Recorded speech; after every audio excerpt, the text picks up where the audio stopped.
Doctor बाबासाहेबांनी 340 ही कलम ओबीसीसाठी संविधानामध्ये घेतली.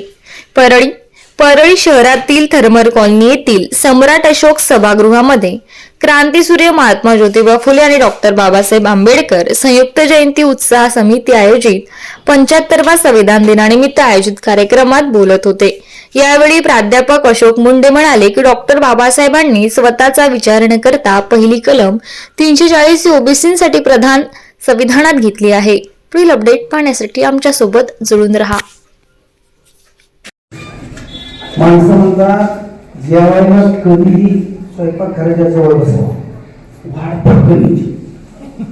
आणि तसं नाही जर तो वाढपेपणी ओळखीचा लागतो.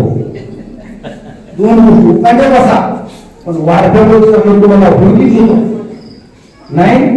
एक नियम पाळत कोणत्याही कार्यक्रमाला पहिल्या प्रतिला बसायचं. वाढ स्वयंपाक करत असतो.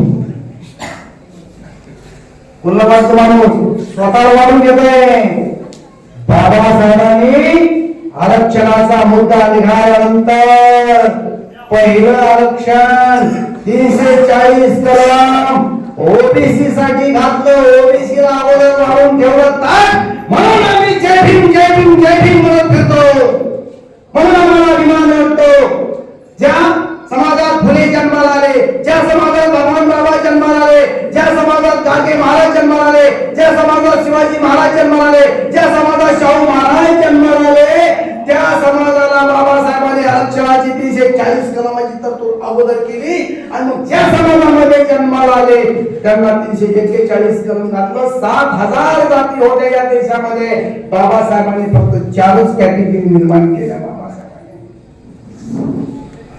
आणि खरा अस्मितेचा प्रश्न की बाबासाहेबांनी हिंदू कोड